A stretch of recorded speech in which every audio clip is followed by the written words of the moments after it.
J'ai aujourd'hui un appareil. uyu munsi mfise icuma gifatanye n'umutima wanje. Me l'a commandé. Umuganga niwe yabinsabye, avuga ngo dutegerezwa kubagira igipimo mu masaha 28.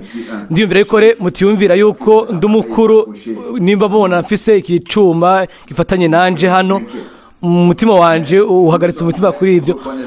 Ariko turashimira cyane umwami kubwo ibintu byose akora, kandi ndabaha intasho zabo bose nahuye nabo iyi minsi iheruka, abakundwa bose. Amakoraniro yo hira iwacu ameze neza cyane, abari meza. Ivyene naho hari ikintu twabayemwo ciza inyuma y'imyaka myinshi. Igihe twari hariya Ikitse, baraduhamagaye ku telefone, bari bashiki bacu bamwe abari baratwumvise ivyene haheze nk'imyaka 12 haheze ico gihe cose kugira ngo batahure ko bategerezwa nabo kubatizwa mu buryo bwa Bibiliya. Amen. Ariko ntihararengerana, rero tuzoca gato hariya dutegure ibikenewe, hanyuma nabo baranafashijwe ukundi. Igihe ndavuga yuko tugomba gusenga, umwe muri bashiki bacu yasohotse yiruka kugira ngo arondere agatambara bambara mu mutwe. Igihe yumva yuko tugira dusenge, yagiye kurondera agatambara ko mu mutwe. Murabizi yuko misi yose sinorosha ibintu ngo ngire ibintu by'imishikirano mu kiganiro. Naravuze ati rindira gato isengesho ribe, wicare utekane. Nashaka kubanza gusoma icyanditswe kiri mu byanditswe imbere yuko mutangura gushaka ibyo bitambara byanyu. Ndavuga ati muzogira umwanya wo kubikora inyuma yuko nzi ko nasomye ibyanditswe byera. Ubu rero ndiko ndatwenga kuko byanjemwo uko nyine byihuse. Hanyuma soma mu Bikondo ba mbere igice cya 11. Igihe nasoma agace ka mbere, umwe muri bashiki bacu yaravuze ati urabona ico nico cyasunika ibyo bintu byose. Imirongo ya mbere ivuga ngo ntibikwiriye ko umugore asenga canke kavugishwa n'Imana umutwe udatwikiriwe, kuko abasuzuguye uko umutwe wiwe. Mu kuvuga ubusonzi bwacu mukuru wiwe, kandi kubwo abamarayika. Ni Bikondo ba mbere 11:5. Yagoma asubiramwo ubudahumeka ku bari bamwegereye, nta nkeka ntibari batahuye hamwe niko gatambara kabo ngo urabona. Hanyuma ndishira Diego ati tugiye kubirabira hamwe twese. Hanyuma ndasoma umurongo wa 13, 14 na 15. Hama uwundi mugore we yabwiye ngo urabona, arasimba arahaguruka aravuga ati yego, ubu rero ndabibona. Amen. Hanyuma arongera ko ati Imana ishimwe ati ntidugikeneye ubwo butambara. Amen. Et ce fut une expérience wabaye ni ibintu twabayemwo by'igitangaza, sans une parole d'explication. ata jambo ryo gusobanura ritanzwe. Sinkeneye kuvuga ijambo na rimwe. Nagize umwanya gusa wo gusomba uwo mushiki wacu wundi afata ijambo. Uko niko abashiki bacu nabo bashobora kuvuga mu makoraniro iyo bishobora kutugirira neza, iyo ari byiza. Yego, na jewe ubwanje byaranezereje, kuko igihe bikwiye gusunika ngo umuntu agategeza kwigisha mu buryo budasanzwe, ntitwigera turonka umwimbu umeze neza. Ariko iyo mwimbu w'Imana we akoze, aremeza, agahishura, aho rero biba biri ngaho gusa, hanyuma bikaba bihoza n'ijambo ry'Imana. Hanyuma kwa mbere ku mugoroba nari muri Swiss, twagize ikoraniro ryiza i Kreuzlingen, ikoraniro ryo gushinga intahe, kandi ivyo navyo bigira neza kumviriza igitigiri kinini ca bene data. Ubu neza gusa bashinga intahe raconter à quel point bavuga la parole de Dieu est devenue grande. nibo bashinga intahe bavuga ingene ijambo ry'Imana ryabaye rihambaye kuri bo. Ivyo Donner un nouveau courage. vyampaye intege zishasha, byasuye kwemeza ko ijambo ry'Imana ryakoze koko Ce pourquoi ico envoyé. ryari ryararungikiwe. Ikintu ciza Le message de la fin des mu temps butumwa bw'igihe c'iherezo ni uko pour le dire clairement, kugira ngo il tubivuge mu buryo butomboye n'est pas sur une seule. ntibwashizwe mu mwerekezo amwe runaka, Contient de manière équilibrée. ariko uko bwubakitse buhagaze neza bufite ikiganiro ciza mu gutangaza inama yose igize umugambi w'agakiza w'Imana. Natwe twamenye agaciro kadapimwa k'ijambo ry'Imana rihoraho ibihe bidashira. Beaucoup peuvent parler de Benshi barashobora kuvuga ibishishimuzi, ibyo imigisha hamwe no gukira indwara. beaucoup. Benshi barashobora kuvuga ibintu bimwe bimwe, Nous sommes peut-être kumbure à la fin. neza ku iherezo. Je veux dire, nous sommes Shaka kuvuga kumbure turi abanyuma, ariko igihe biba bijanye n'ikintu nyamukuru la parole. c'ijambo ry'Imana, Alors les choses changent. aho rero ibintu bizohinduka. Les derniers Abanyuma bazoba aba mbere, nous en sommes. kandi ivyo turabishimira cane Imana yacu. Amen. Cela m'a vraiment touché le cœur. Ivyo mu by'ukuri byankoze ku mutima. Twashoboye no gukuraho kutumva neza ibintu mu buzima. Ntushobora kuba uri umuntu w'ubwitonzi witonda cyane aho mu kuvuga amajambo. J'avais une sœur, Nari mfise umushiki wanje yakunda kumbwira ibintu bitandukanye, puis hanyuma je m'en souviens plus, mais sinkivyibuka, ariko yaravuze c'est vrai. kandi nivyo. Je lui ai simplement répondu. Naramwishuye ati gusa ivyo bintu bizogusambura. Mais ce que je voulais dire, Ariko ivyo nashaka kuvuga si elle kwari uko niyabandanya yibabaza ubwiwe yihangayikako aguma areka agakubitika, ivyo bintu nyene bizomusambura. et maintenant, Hanyuma imyaka ibiri nyuma yaho yarambajije tu pensais vraiment ati wiyumvira koko yuko détruirais. nzokwisambura?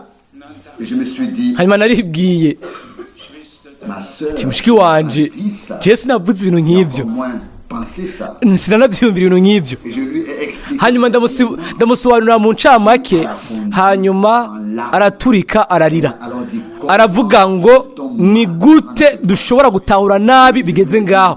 Hanyuma ndamubwira ati mushiki wanje iyumvire ku byo wari wavuze imbere yaho, yari inyishu gusa iyo naguhaye ikurikiye ibyo. Hanyuma uko niko Imana yashoboye no gufasha ngaho, et que la joie, kandi umunezero wari mwinshi. il faut faire très attention. Birakwiye ko tugaba cyane mu bintu byose ku buryo bw'uko umwansi atabiteramwo ngo abifate. C'est justement chez nous. Ni neza muri iwacu twebwe abakomeza ibintu Acceptés par Dieu, tuba dushaka kwemerwa n'Imana, qui voulons nous tenir devant lui. abashaka guhagarika imbere yayo aho ntihaza kugerageza. C'est justement là qu'il Naho nyene niho atangwa gukoresha ibintu byose kugira ngo yifatishe ahantu runaka, afise icyo atumbereye kimwe gusa cyo konona. Ariko uw'Imana azi neza ivyanditswe, arazi ahanditswe ku biraba Satani ngo turazi ivyumviro vyiwe. Abiko no ba kabiri umurongo wa 11. Imana yo ifise ivyumviro by'urukundo kandi n'amahoro. le diable Satani nawe afise neza ivyumviro bihushanije n'ivyo. Ategerezwa vient être l'adversaire kuba ari umugwanizi et faire le contraire. agakora ibinyuranye. Turizigara rero yuko gusa hamwe n'ivyo tuvuga canke twiyumvira Ce sont les circonstances. gusa ni ibintu ducamo gusa nivyo bibazwa ibintu bivugwamwo, ariko abantu batazi ibintu byo bariko baracamwo bizogora gutahura ibintu bimwe no kubitondeka. Nashaka kumbure kubivuga neza mu buryo butomoye hano.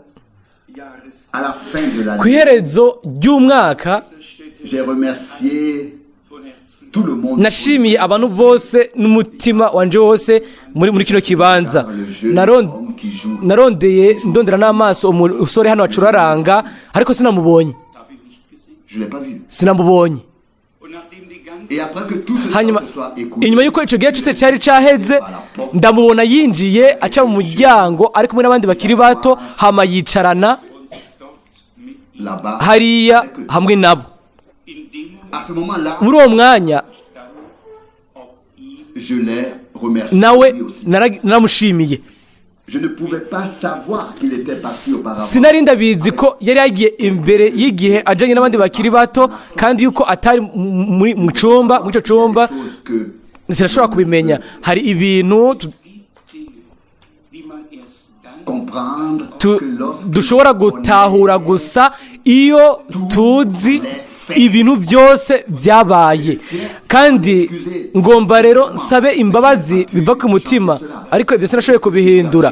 yari ibintu byari byabaye, byari imposé par ibintu nari nashizwemwo n'ibintu naciyemwo, kandi sinshobora minsi yose kubihindura uyu munsi. ariko ngomba kuvuga qu'il soit yuko présent yoba ari hano ou non. canke atari hano, Je crois que nous sommes tous ndizera yuko twese mu biva ku mutima turashimira Imana kubwo impano nk'izo, na cyane cyane kubwo abo bakiri bato pourraient pourtant abashobora kwiha d'autres intérêts. abashobora kwiha izindi nyungu zindi, ariko bagashira ubuzima bwabo n'impano zabo mu gikorwa c'umwami. turashaka En être reconnaissant.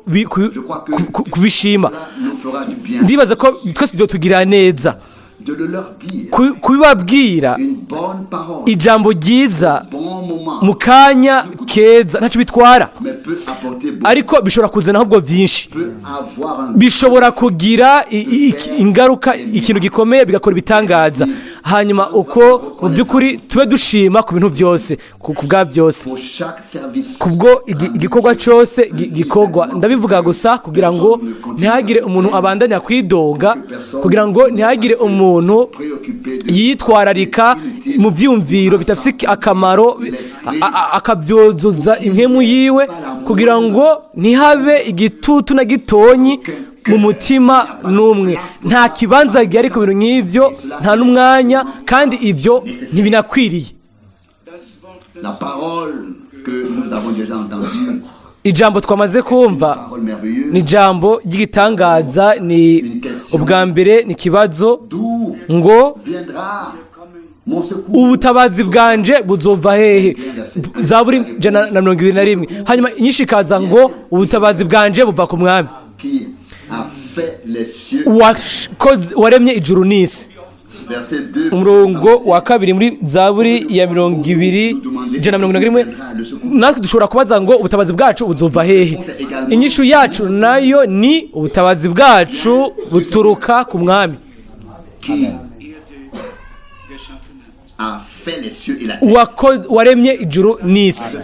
umurongo wa gatatu, ntazokundira ibirenge byawe ko bitirimuka, Qui te garde. ukuzigama ntazohunyiza. umurongo wa kane, mbere uzigama abisirayeli ntazohunyiza kandi ntasinzira. Verset 4. umurongo wa kane, Il ne veille pas seulement sur Israël. ntacunga gusa abisirayeli, acunga n'ubwoko bwiwe bwacunguwe n'amaraso. Il est le même. ni wa wundi, Imana ya Isirayeli niyo Mana yacu, Et le Rédempteur. kandi umucunguzi wabo, umukiza wacu niwe mukiza wacu, niwe mucunguzi wacu.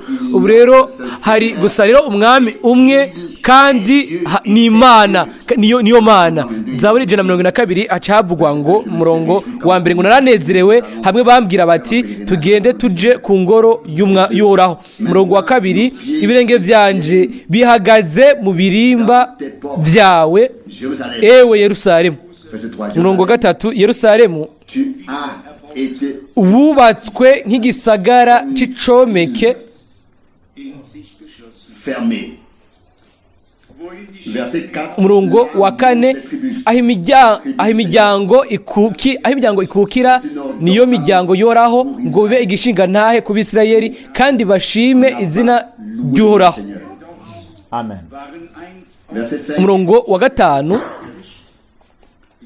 Car là étaient placés les trônes. kuko ariho batereka intebe z'imanza, intebe z'ab'inzu ya Dawidi. umurongo wa gatandatu, nimusabire Yerusalemu amahoro abagukunda batotahari. Amen. Verset 7, que Umurongo la paix w'indwi, amahoro abe imbere mu nzitiro zawe, itoto ribe mu ngoro zawe. on pourrait continuer à lire. Twoshobora kubandanya gusoma. J'ai lu aujourd'hui Nasomye uyu munsi icete ca Bikorinto dans la mu traduction busobanuzi bwa Luteri kugira ngo rajeunisse pas. mfashe amaso yanje ataba mato kandi atanabona neza, ariko hari ijambo atameze neza, ariko hari ijambo ry'igitangaza nashaka kumbure kurifata nk'icyo tugomba kwiga ko ubu ku mugoroba, iciyumviro ca Bibiliya, kandi Tendre un piège. ntumbereye kubatega umutego mu ntumbero nziza, atari mu ntumbero mbi gusa, kugira ngo ndabe nimba twarabonye ibintu muri ubwo buryo nk'uko jewe nabibonye, uko je byaserutse imbere yanjye mu byanditswe byera. 1 Corinthiens Abikorino ba mbere igice cya kabiri on lit turasoma dès mu le duhereye verset 1. ku murongo wa mbere.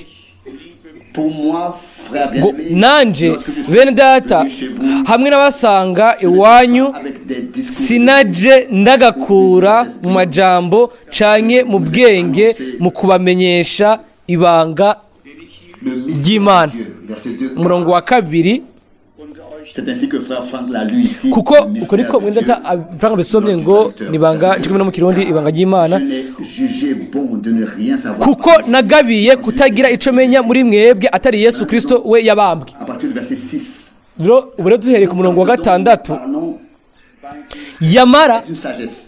Mais tuvugana ubwenge hagati mu batunganijwe rwose, ariko ubwo bwenge si ubw'iki gihe canke ubw'abaganza b'iki gihe voué à disparaître. Verset 7. bagenda bayoka mu gifaransa ngo bugenda buyoka, ariko tuvugishwa n'ubwenge bw'Imana bwari bwaragizwe ibanga, bwari bwaranyegejwe ubwo Imana yagabiye kera Dans les siècles, ibihe byose bitarabaho notre gloire. ko buzoba icubahiro cacu. Umurongo w'umunani, kandi mu baganza b'iki gihe nta wabumenye, iyo baba barabumenye Il n'aurait pas crucifié ntibaba barabambye umwami w'icubahiro.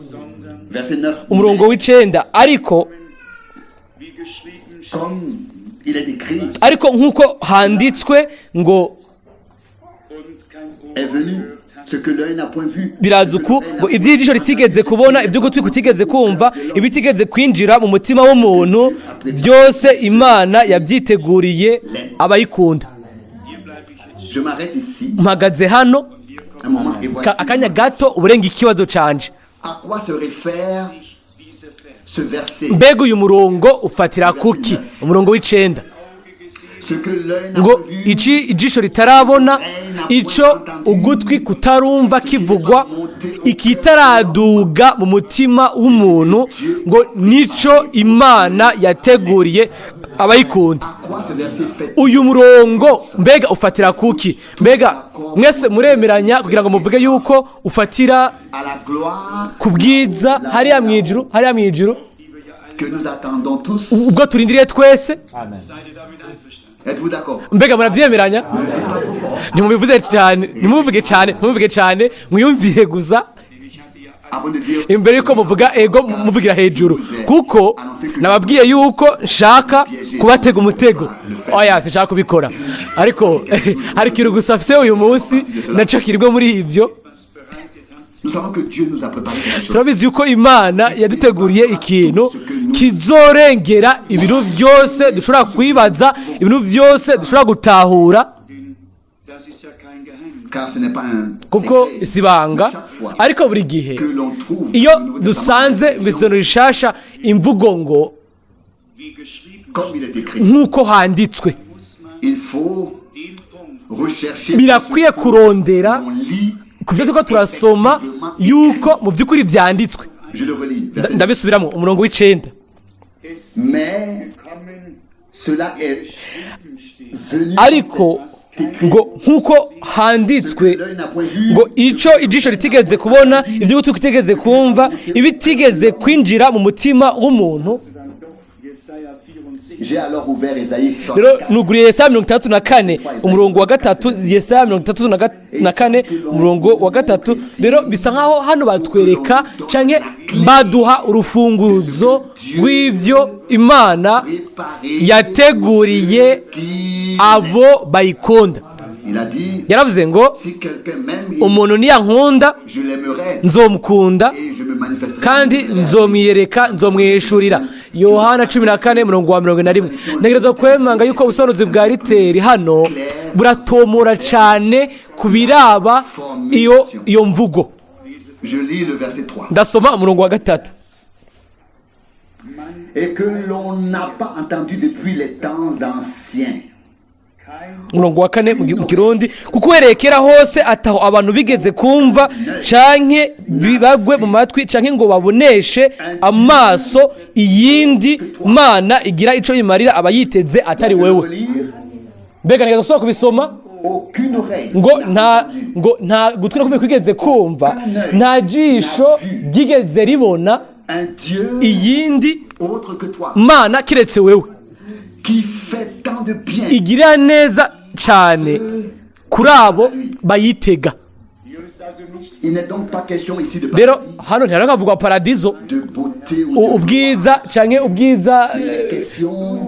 ariko hariko havugwa Imana ubwayo. Aucune oreille, Ngo nta gutwi na kumwe kwigeze kumva, aucun œil nta n'a vu. nta jisho ryigeze ribona iyindi Mana kiretse wewe. N'est-ce pas formidable? Mbega sigitangaza yuko twizera Imana imwe rukumbi igizwe n'ubuntu umwe, imwe nzima y'ukuri, Imana ya Aburahamu, ya Isaka na Yakobo. Nta jisho narimo ryigeze ribona, nta gutwi kwigeze kubona kumva Qui n'existe, yuko hoba hariho iyindi Mana kiretse wewe, qui fait tant de bien à igira neza ceux qui s'attendent. ku abo bayiteze. Revenons Tugaruke là où nous étions. aho twari turi. Navuze yuko iyo mvugo iri Dans 1 Corinthiens mu 2, Bikorino ba mbere 2 umurongo w'9. dans la Bible luthérienne, muri Bibiliya ubusobanuro bwa riteri havuga ngo ariko ibyo byaje ntibizoza, ngo byaraje nk'uko byanditswe. ici sous la main, Hano ninde afise Bibiliya mu busobanuro bwa Menge? Si ngo bizoza, ariko ngo byaraje comme il est écrit. nk'uko byanditswe. Quel était ce verset déjà? Mbega wari uhe murongo uyo wari umurongo w'9? Ego 1 Corinthiens 2, Abikorino ba mbere 2 umurongo w'9. 1 Corinthiens 2, verset Abikorino ba mbere 2 umurongo w'9. Uburo du traducteur. ari ubusobanuzi rero bwa Menge busomwa, ariko nk'uko byanditswe ngo ibyo ijisho ritabonye, ibyo gutwi kutigeze kumva, ibitigeze biduga mu mutima w'umuntu, nibyo Imana yateguriye abayikunda. Amen, amen. Bikurikira yabiteguriye abayikunda, cyo kimwe no mu Kirundi. Ubu rero ndabandanya ngo kwabo Directement au verset 10. abo yabiteguriye byanditse ku murongo w'10 bikabandanya. Ariko Imana Nous l'a révélé umurongo wa 10 ngo ariko Imana yabiduhishuriye buri mwemu wayo. Abikorino ba mbere 2 umurongo wa 10, kuko mwemu asesa byose, même les profondeurs de la divinité. n'ibihishijwe by'Imana. Verset 11. Umurongo wa 11, ninde mu bantu azi ibiri mu muntu atari imwemu yiwe iri muri we? De même, personne Niko ne connaît ce qui est en Dieu. n'ibiri mu Mana ngo ntawe ushobora kubimenya L'Esprit de Dieu. atari mwemu w'Imana gusa. Mbega murabona ibyo ari byo hano Mais Dieu ngo ariko nous l'a révélé par son Esprit. Imana, umurongo wa 10, ngo Imana yabiduhishuriye biciye kuri mwemu wayo, kuko mwemu asesa byose mbere n'ibyibwina by'ubumana. La deuxième partie du verset 11. Agace ka kabiri k'umurongo wa 11 ngo niko ngo nta ushobora kumenya ibiri mu Mana, utonze mu Gifaransa, kiretse mwemu w'Imana gusa. Au verset 12. Or, nous n'avons pas Umurongo wa 12, ariko tweho ntitwahawe imwemu y'iyi si, ariko twahawe mwemu ava ku Mana, kugira ngo tumenye iby'Imana Dieu nous a donné yatugabiye par sa grâce. kubw'ubuntu bwayo. Et c'est de cela aussi que nous parlons. Kandi ni ibyo nabyo tuvuga ko atari rero mu majambo enseigné par yigishwa des humains, n'ubwenge bw'umuntu avec ariko des paroles hamwe n'amajambo ayo mwemu yigisha expliquant les choses spirituelles. asobanura ibintu by'imwemu ko abantu b'imwemu nubwo n'ubusobanuzi bwa riteri Il s'agit ici du fait que bijanye no kuba mwemu w'imana aduhishurira ubumana nous y conduire. akaturongora muri ubwo rero ibyo umuntu atigeze abona ibyo umuntu atigeze yumva bivugwa ibyo ata muntu n'umwe yoshobora kugira ko iciyumviro na gitonyi Connaître Dieu. atari uko yoba azi imana Besoin de la Ntitwo- révélation de ntitwobaye dukeneye uguhishurwa kwa yesu kirisito Mais le fait, ariko ukuba yuko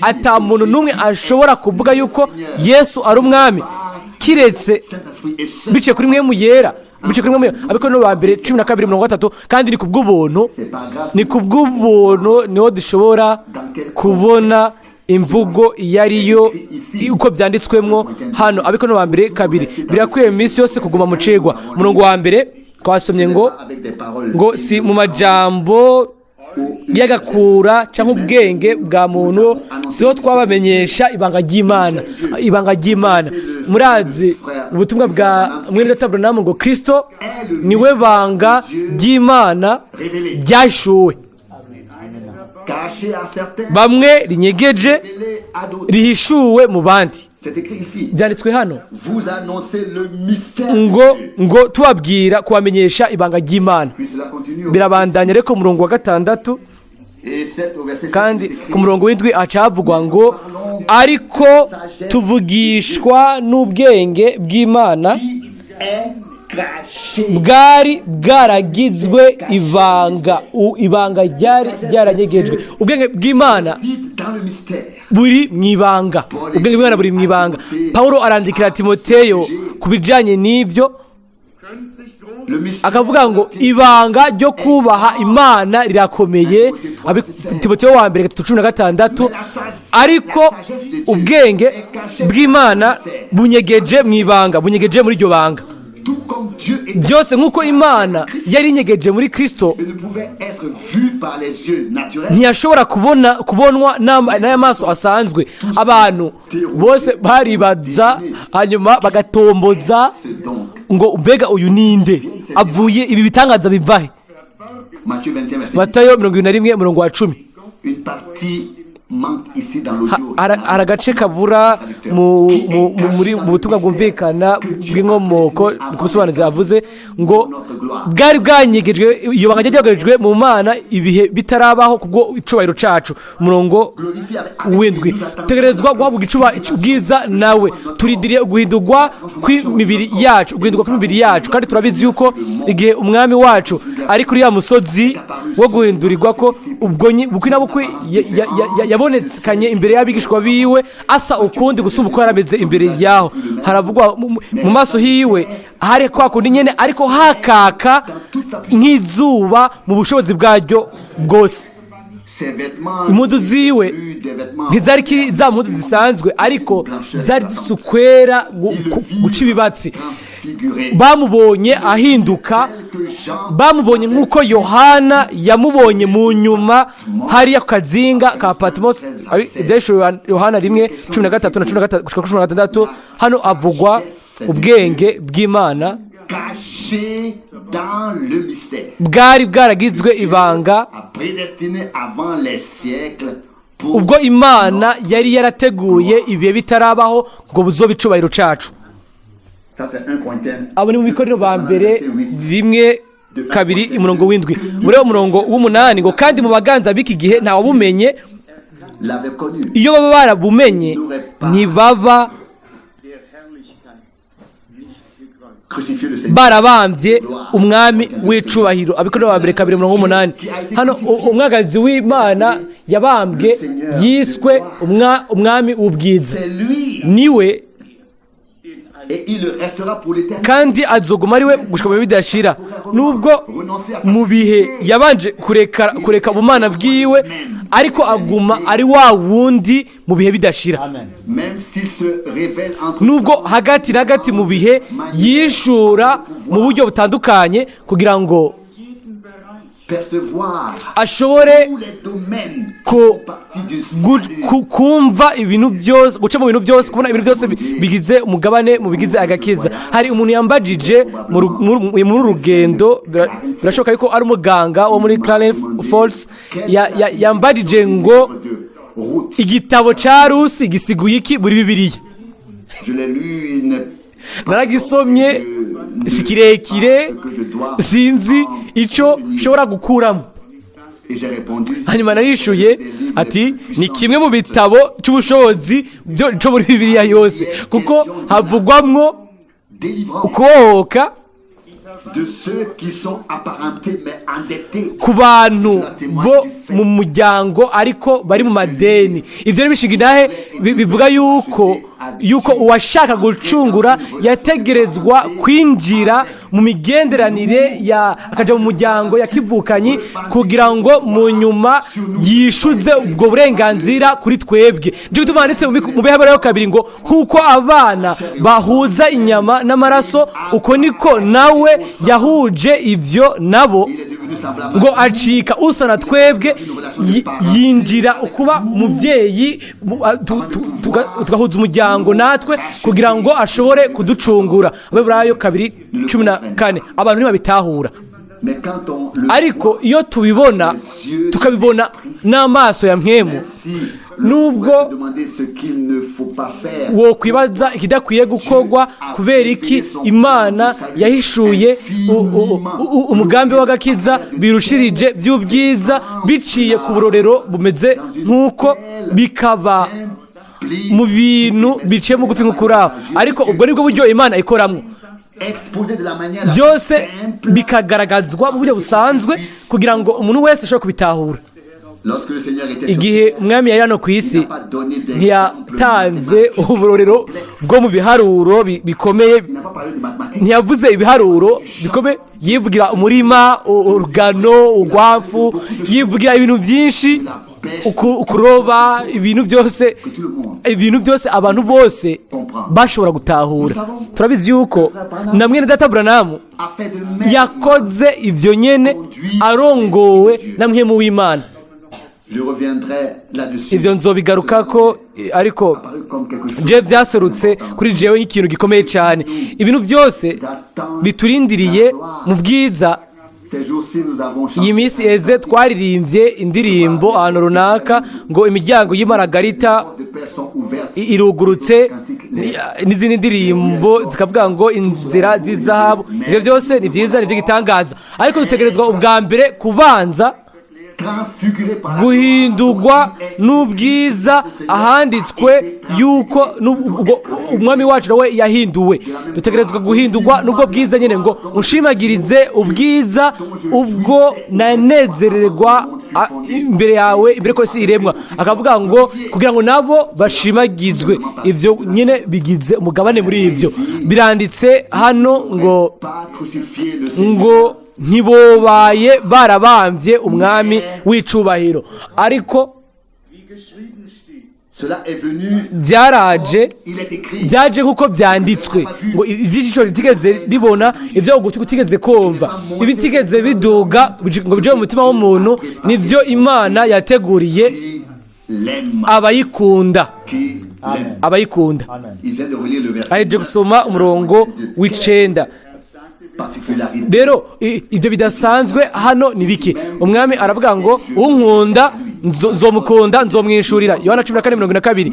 ngo isi nizosura kumbona ariko mwe muzombona, Yohana 14:19. Hano hari kwavugwa ibirengeye gusumba paradizo isanzwe, bijanye no guhishurwa kw'Imana ubwayo no guhishurwa kwa Yesu Kristo.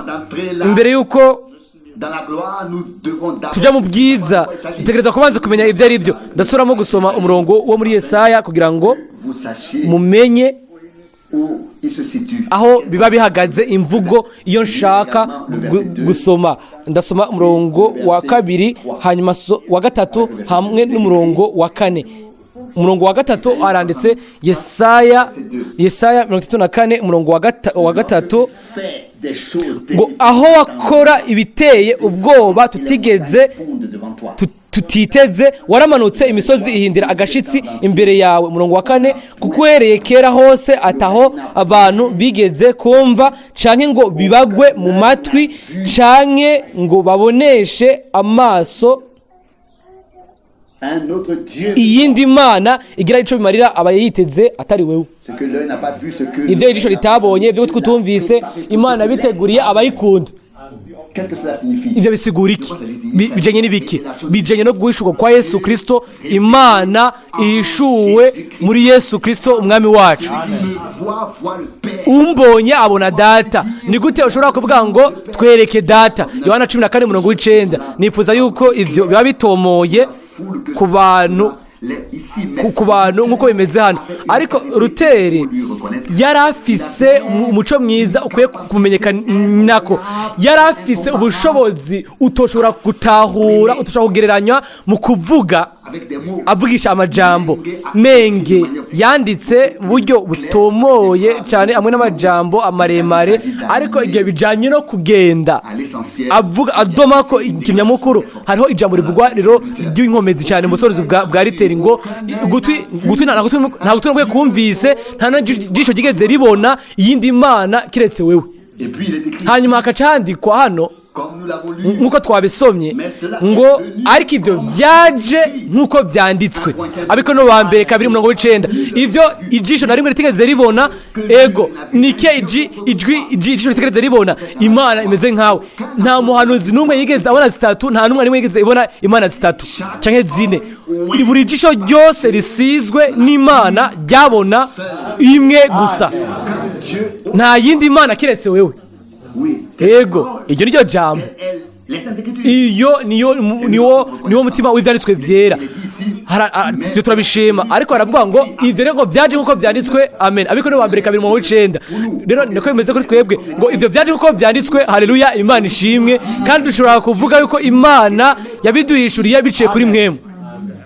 Shaka kuvuga bose bararirimba kubiraba ubwiza n'amamiliyoni muri kino gihe, ariko ninde umwami by'ukuri yishuriye? Muri abo bose baririmba, ninde yabonye iri banga ry'Imana biciye kuri mwemu? Ariko byaje nk'uko byanditswe twasomye, nibyo ngo nta gutwi na kumwe kwigeze kumva, nta jisho na rimwe ryigeze ribona iyindi Mana kiretse wewe. Ubu rero hariho bamwe babona zibiri zifatanye cyangwa zitatu, mwetaburamo akavuga ngo hari ikintu kitameze neza mu kubona neza, mu bwo kuraba. Ntabara amarori, nimba dufite amaso asize. Rero mu by'ukuri tubona nk'uko abahanuzi babona. Rero tubona kandi twumva uko abantu b'Imana babona kandi nk'uko bumvise.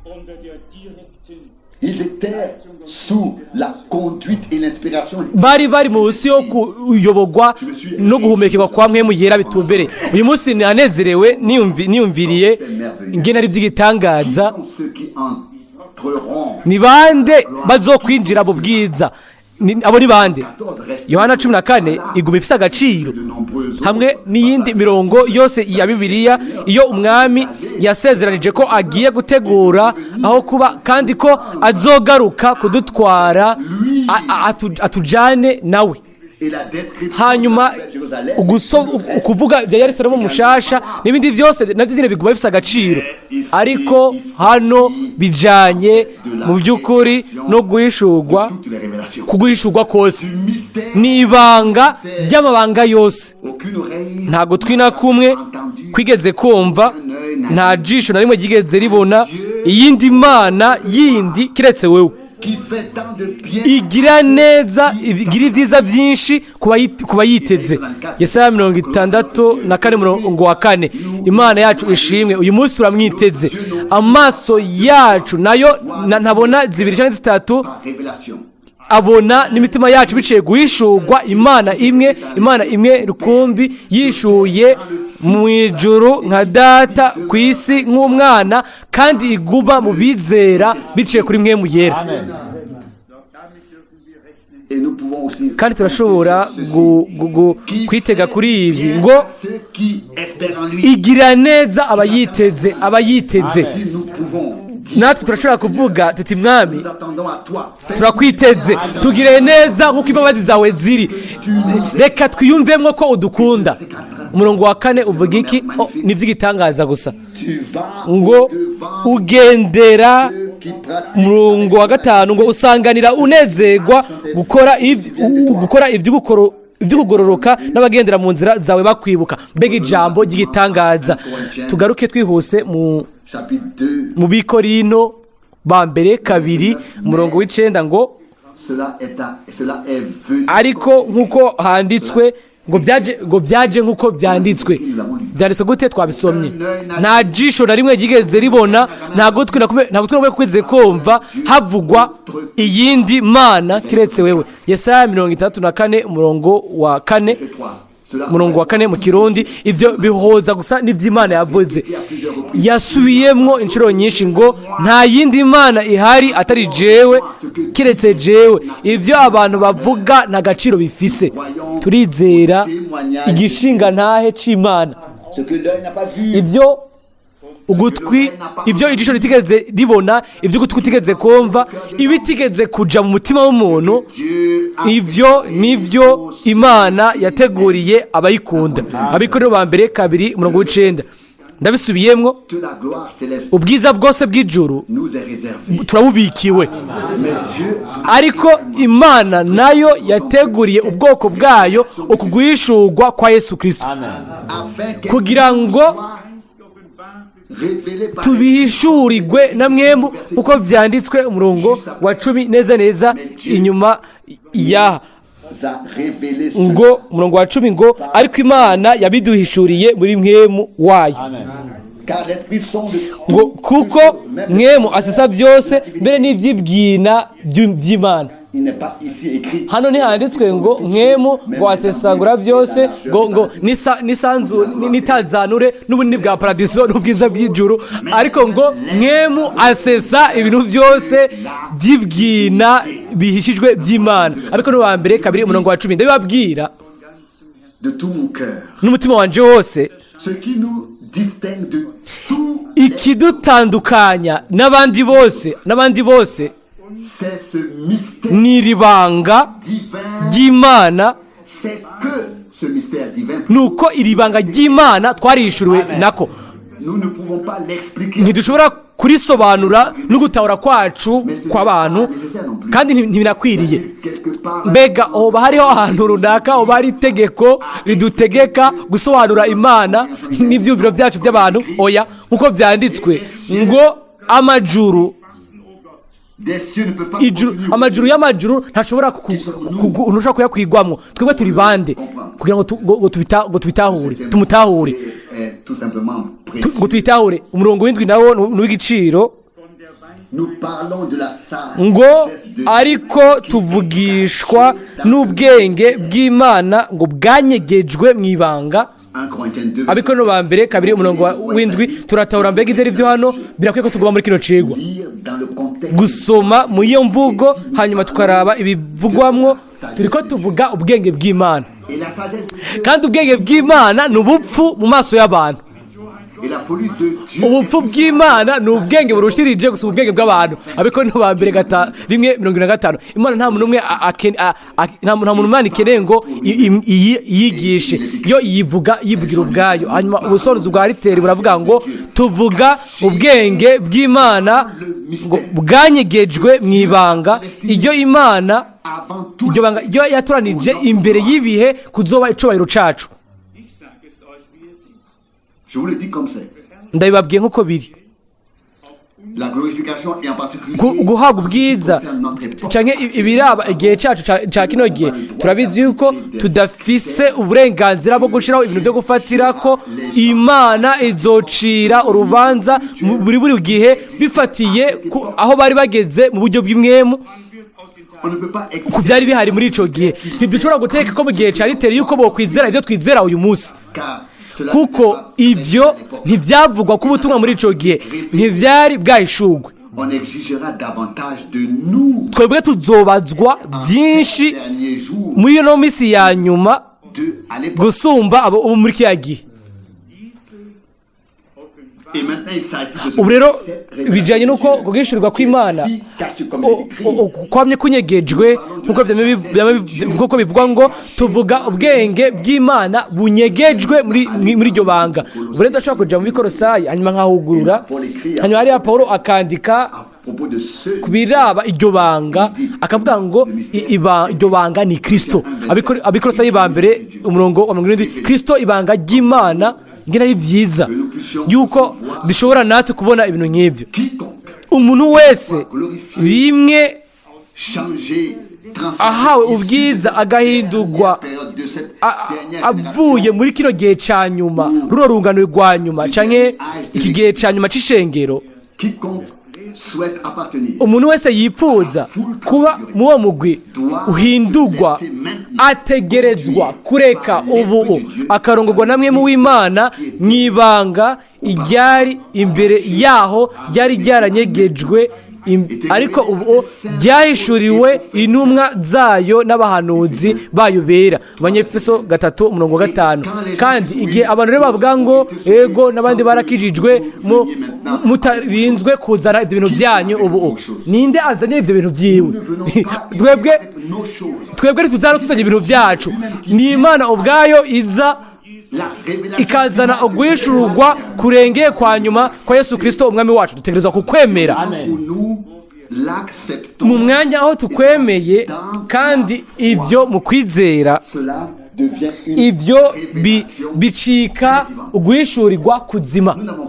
Ni dukene kubisobanura uwo ari we wese, ariko kuri twebwe ibyo twebwe bitubera ubushizi bw'amanga ntakuka.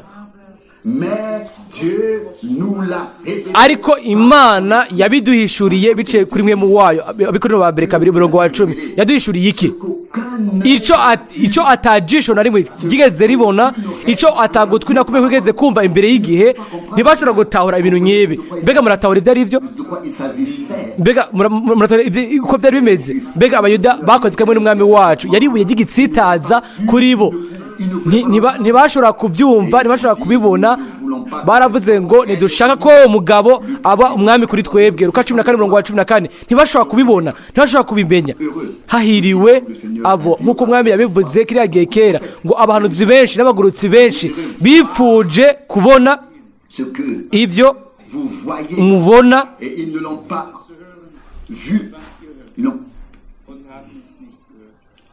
ntibabibona, kandi n'ibyo mwumva ntibabyumvise. Mateyo 13:17. twihuse imirongo ya nyuma, umurongo wa 13-12. ariko tweho ntitwahawe mwemu w'iyi si, ariko twahawe mwemu ava ku Mana kugira ngo tumenye iby'Imana yatugabiye, ngo ibyo twahawe n'Imana. Mbega turashobora kubimenya? Ego, kubera ko twarabihishuriwe biciye kuri mwemu. N'amashimwe nishimwe Yesu ashimwe ni gwanje. Turazi uwo ari we, turazi uwo twizera uwo ari we. Umurongo wa 13 acavuga ngo navyo nyene ntitubivuga mu majambo yigishwa n'ubwenge bw'abantu. Ibyo ubwenge bw'abantu bashobora ubwenge bw'abantu bashobora kwigisha ibintu byinshi, ngo ariko tubivuga mu majambo yigishwa na mwemu, ngo dusobanura ibintu by'imwemu ku bantu b'imwemu mu Gifaransa. Ibi bishobora gusobanurwa abandi b'imwemu, atari umuntu yibwira ko ari uw'imwemu. Uw'imwemu ni umuntu yinjiwemwo na mwemu w'Imana, muri we akaba atwaye mwemu wo guhishurirwa, kuko Pawulo yabajije ngo mwami abahe mwemu yo guhishurirwa n'ubumenyi ubwayo no kuyimenya ubwayo. Abefeso 1:17. turashobora kwerekana ibi bintu gusa by'imwemu ku bantu b'imwemu. Abasigaye nabo baravuga ngo ubu rero nshita kurungika muri Mateyo 3, ubwo nyine ucubona ibintu bitatu, uzobona bitatu. Tu verras le Fils. uzobona umwana abatizwa na Yohana, uzobona hanyuma mwemu amanutse afise ibishusho y'inuma, hanyuma uzaca wumva ijwi rivuga mu ijuru ryumvikana ngo n'ubushobozi. Hanyuma Demande encore bakaca babaza jusqu'à 3. ati ntuzi guharura gushika gatatu? Ivyo ndabizi. Ikibazo gusa nico kumenya nimba abazi guharura gushika kuri gatatu banazi guharura gushika kuri rimwe. Ico nico kibazo gikomeye, Est toujours le plus kuko rimwe niho bitangurire, bisigaye navyo biza mu nyuma. et beaucoup de choses. Imana ni vyinshi, Il est créateur, n'umuremyi, il est conservateur. ni uzigama, ni umwami, ni umukiza, ni byinshi. Ishobora kwishura uko ibyipfuza kandi ntizigera ibaza uko umuntu abyumva umuntu n'umwe. Le même Seigneur Jésus. Wa mwami Yesu nyene wapfuye ari umwagazi w'Imana, Souverain. uko nyene yari n'umuherezi mukuru agatanga kimazi, kandi ubuhuza niwe yabaye n'udusabira. Ainsi il est écrit, nous uko avons niko byanditswe ngo dufise uwutuvugira kwa data Yesu umugororotsi, Yohana 1:2. Kandi et qui était intéressé uwari udusabira agaseruka kuri Sawuli ku nzira ija i Damasiko mu muco w'ijuru, hanyuma unaho akagwa hasi atangaye akamubaza ngo uri ndega mwami. Acte 9. Byakozwe 9:5 nyishu ikaza ngo ndi Yesu niwe uri kurahama. Abanyabwenge b'ibyanditswe ntibasobanurira ibyo bintu, ntibabishoboye, ntabyo bashoboye, N'ont pas besoin d'être capables. ntibanakene kubishobora, barashobora kuguma aho bari. Twebwe dushaka abanyabwenge b'ibyanditswe, dushaka kuba bigishijwe n'Imana, turongorwa n'ubwenge n'ubuntu bw'Imana mu ijambo ry'umwami. Ndabibabwira abo ivyo mukuri abo babihishuriwe. Ni naco n'umwene data yavuze mu iyi minsi heze, ati mwene data Frank yaravuze ngo byose bitangurana no guhishurwa kwa Yesu Kristo. Nivyo byose bitangurana no guhishurwa kwa Yesu Kristo. Ngo nzomwishurira ufise ijambo ryanje akarizigama akankunda n'ibindi nzomwishurira. Yohana 14:21. Kandi uwo yishuriye ntabacibaza ibibazo, ntatomboza, abazi uwo yizera. Mutima w'igiciro. Mbega nawe urashobora kuvuga uti ibi narabishuriwe na mwemu w'Imana. Amen. Ubutunzi bw'igiciro, bw'agaciro buhambaye, uguhishurwa gukomeye kuba gupfutse ukundi guhishurirwa kose. Ukundi guhishurwa kose ni uguhishurwa kw'Imana muri Yesu Kristo umwami wacu, uguhishurwa kwa data mu mwana. Kuri ibyo n'umutima wose turashimira cyane umwami wacu, kuko uko niko twashizwe mu gihagararo c'abahungu n'abakobwa b'Imana, dushika abahungu n'abakobwa b'Imana, kubera yuko uguhishurwa kwabereye mu mwana mu mubiri. Byose byabaye kugira ngo umugambi uhambaye w'akiza w'Imana ushike, kandi dushobora kubigiramwo umugabane mu mugambi w'ubwiza w'agakiza. Imana yateguye ibintu byinshi mu bwiza, ntimuhagarike umutima, tuzotangara. Amen. Ariko udafise uguhishurirwa kwa Yesu Kristo nawe azotangara. Nabyo bigize umugabane muri ibyo, nico kintu ca mbere, nico kibigizemwo umugabane, kandi Imana izodeye ibisigaye kubw'ubuntu bwayo. Amen. Turahaguruka dushime. Data uri mu ijuru, umutima wanje nawo urakozweko kugira ngo ndagushimire, ndagusenge mwami. Mu by'ukuri nta jisho na rimwe ryashobora kubona ubwaryo, nta gutwi kwashobora kumva ibi yuko hoba hariho iyindi Mana kiretse wewe, kuko nta yindi ihari. Ni wowe gusa ugizwe, uri imwe gusa. Ibyo twabishuriwe na mwemu, kandi turabigushimira n'imitima yacu yose. Turagushimira kandi yuko waduteguriye n'ubwiza. a beaucoup préparé pour wateguye ceux byinshi qui t'aiment. ku bagukunda Seigneur, mwami mwizigirwa ubandanye gukora ukore muri twebwe enlève tout ce qui nous ukure dérange, ibintu byose bivurunga ibintu byose bitubuza ubinkuremwo ubidukuremwo mwami turaza imbere inyonga zawe zera kugira ngo dushobore gusubira kukubona tugire umwimenyerezo mu buryo bushasha kugira ngo tuse dufatanye nawe kugira ngo dufatanye nawe mwami mukundwa révèle-toi wiyishurire ubwoko bwawe nk'uko uri wa wundi nyene turaguhimbaza turagusenga mu izina rya Yesu amen.